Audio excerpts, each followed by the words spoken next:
The 10-minute drill. This is a big one. Covered by Universal Roof and Contracting. The difference is Universal. On 1010XL. Let's go, let's go, let's go. Hit it. All right. Some sports concepts and rationalizations coming your way. We call it the 10-minute drill, and we do it each and every day, except Tuesdays. We do something else every Tuesday now. Yes, we do. The NFL yesterday did something that we thought and have said on this show was going to happen.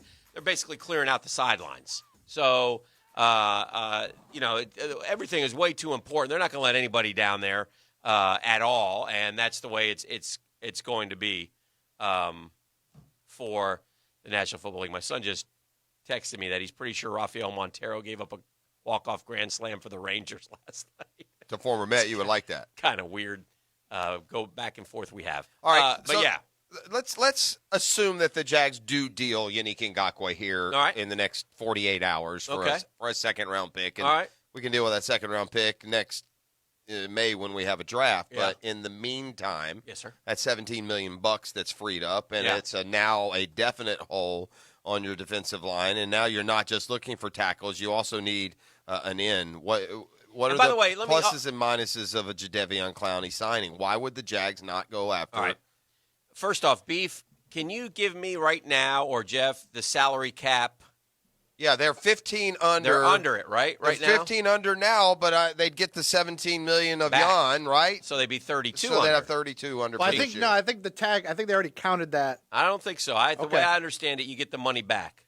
I think. Well, if he's not on your team, you don't have to. Right, I'm saying the estimated figures right now include that. Right.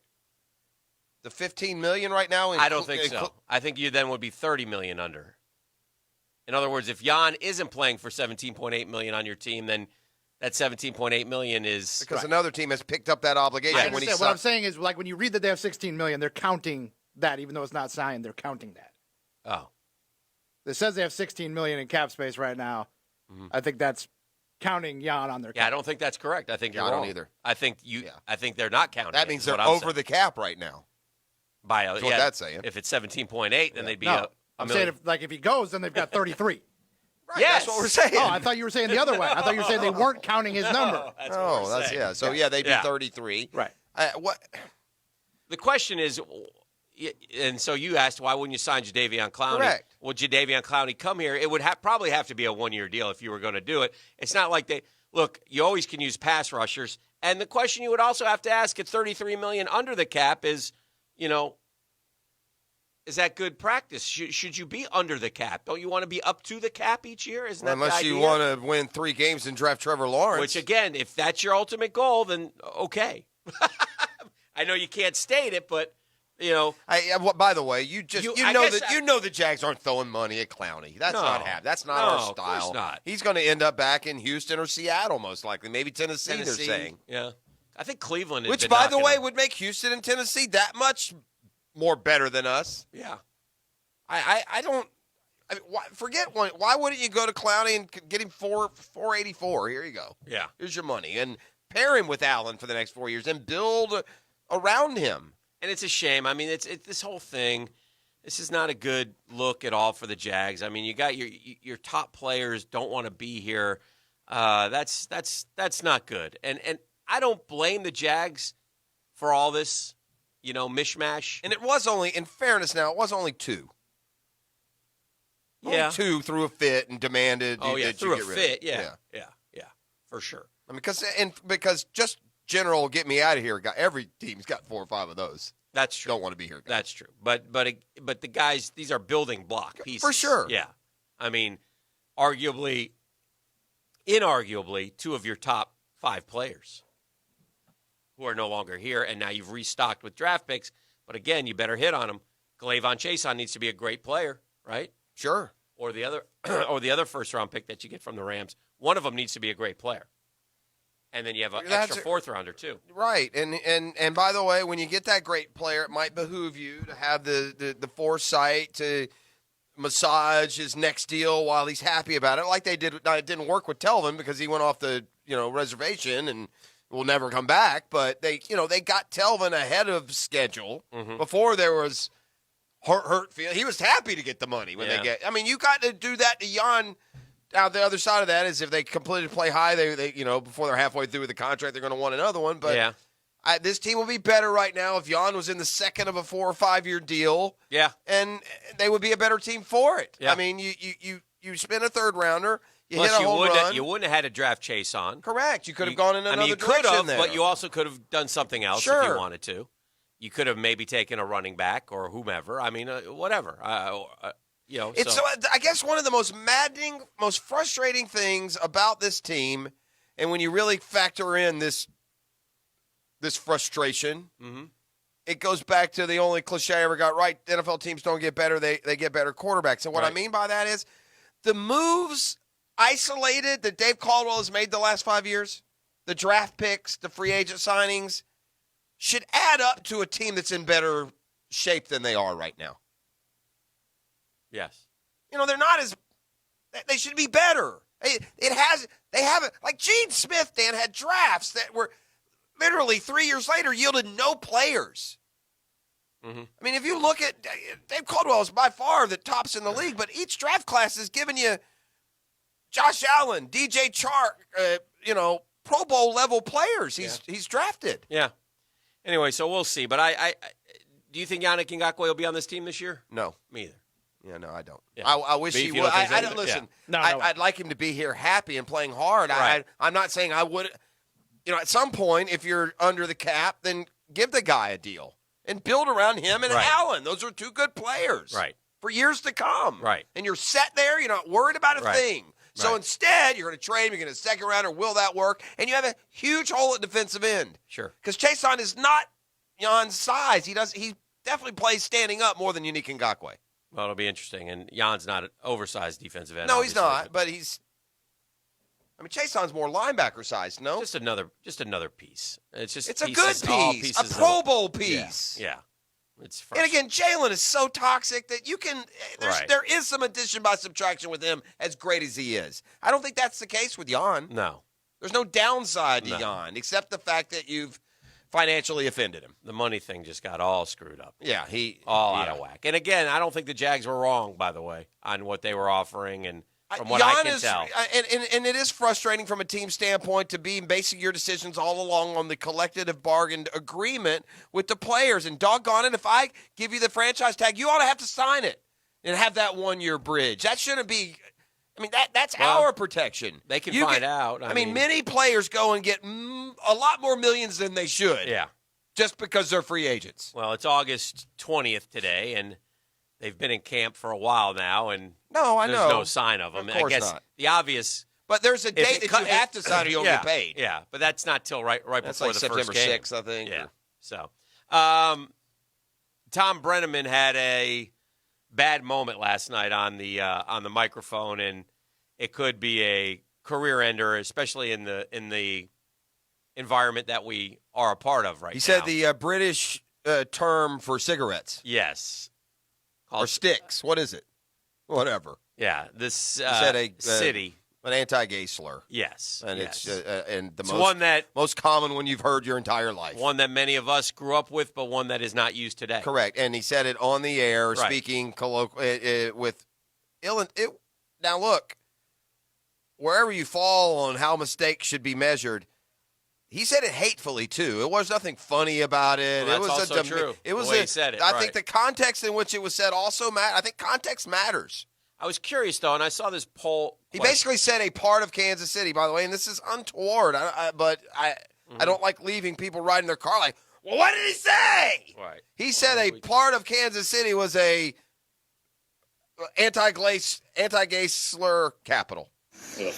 Capitals of the world. That's what he said. That's it. And again, you hear just the condescension in his voice there, which won't serve him well. If you were the Reds, what would you do with Tom Brenneman? Do you reinstate him right away? Do you suspend him and have him go through and meet with, make the rounds? Yeah, make the rounds, LGBTQ community, et cetera, or do you fire him immediately? I see Brenneman at a rainbow meeting? That's not going to go well. I'd be like sending Brockmeyer to AA. But anyway, I was just curious because what people would say. I think they will suspend him, and they'll see let him get vetted. He is a. You think they'll suspend him? You think he'll keep his job?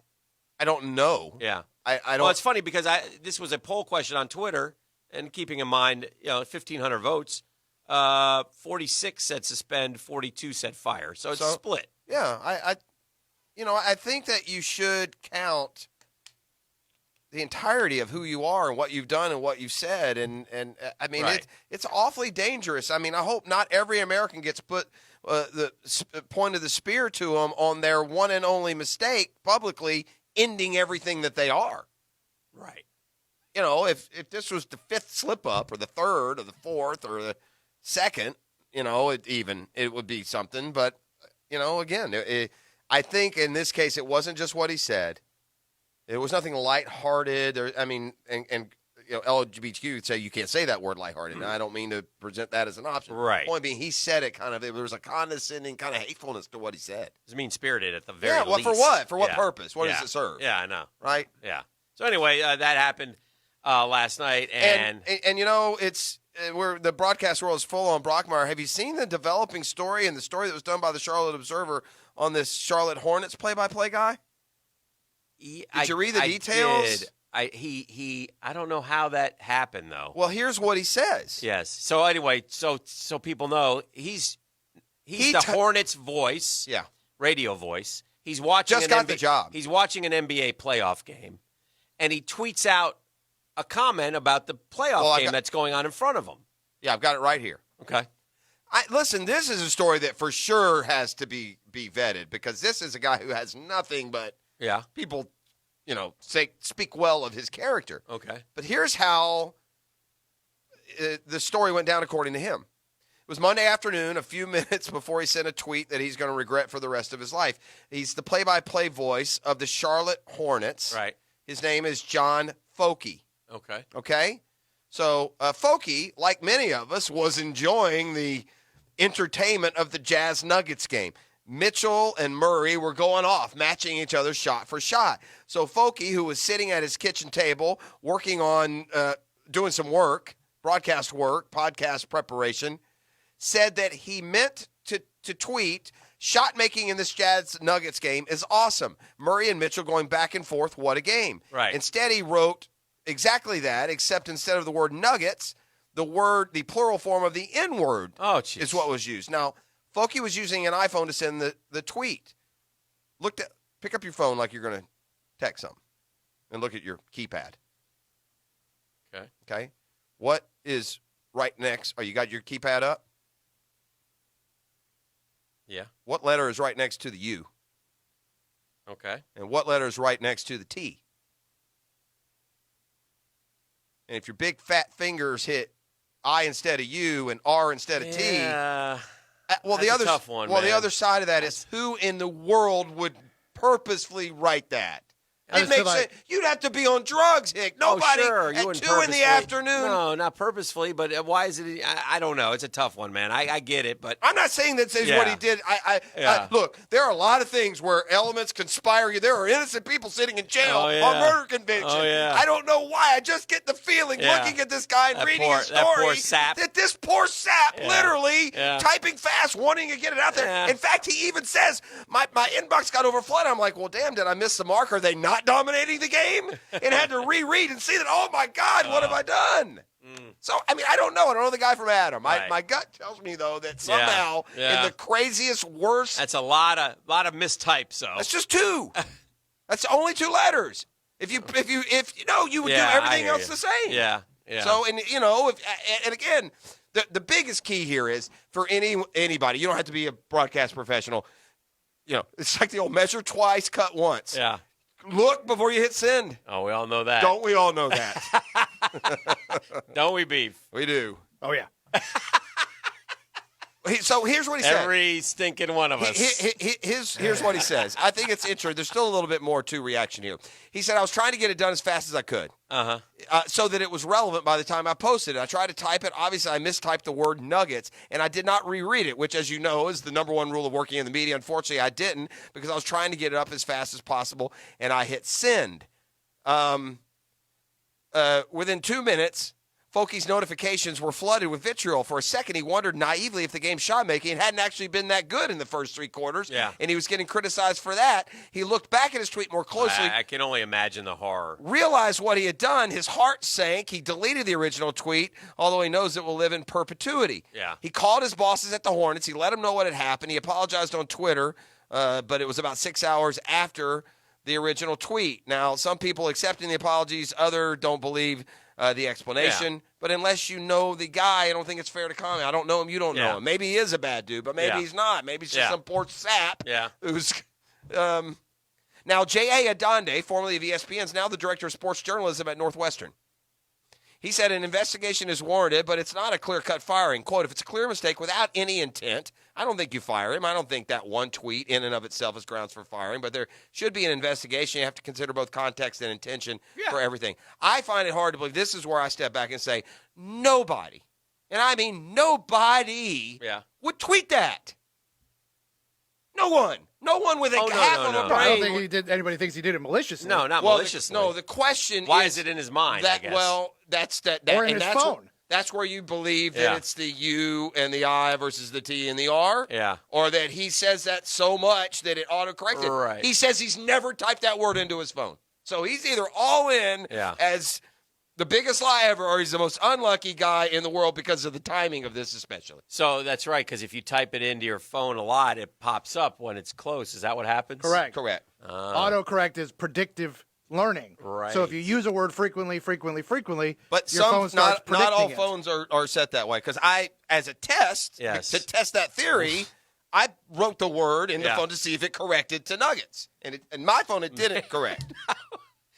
And I promise you, that's the first time that word has ever been typed into my phone. Yeah. That's 100%. I'll send it to FBI. You can forensically look it up. So anyway, so there you go. It's just another peaceful day. Yeah, always a peaceful Sports day. world has gone completely Brockmire. A little bit of to Brockmire. the point, like Brenneman's apology was total Brockmire. Do you have the apology still beef, or is that long gone? Oh, yeah, I've got it. Let's play the apology. Now, listen, as Tom Brenneman apologizes for what he did, I mean, the Reds don't give him 30 seconds or a minute before the inning starts. He's literally in the middle of an inning, and just to put a final Brockmire exclamation point on the entire story, this is how the apology went down live on the air. I pride myself and think of myself as a man of faith. As there's a drive in a deep left field by Castellanos, it will be a home run. And so that'll make it a 4-0 ball game. Oh, my gosh. I don't know if I'm going to be putting on this headset again. Oh, my gosh. That's like Brockmire was, so there's my wife with Big Bob Brohammer, and that's a shot down the left field line. That's into the corner for 2. So I said turn to me and tell me that she is a sexual astronaut. Not Kevin Murphy is stop. next. We know how to set the table. Beef, caller number 2. Give him something for putting up with this nonsense. Caller number 2 is going to take home a $25 gift certificate from Donato's Pizza, Dan. They've got their new location at Jack's Beach, and you're going to dine on us with $25. Just call now, 641-1010.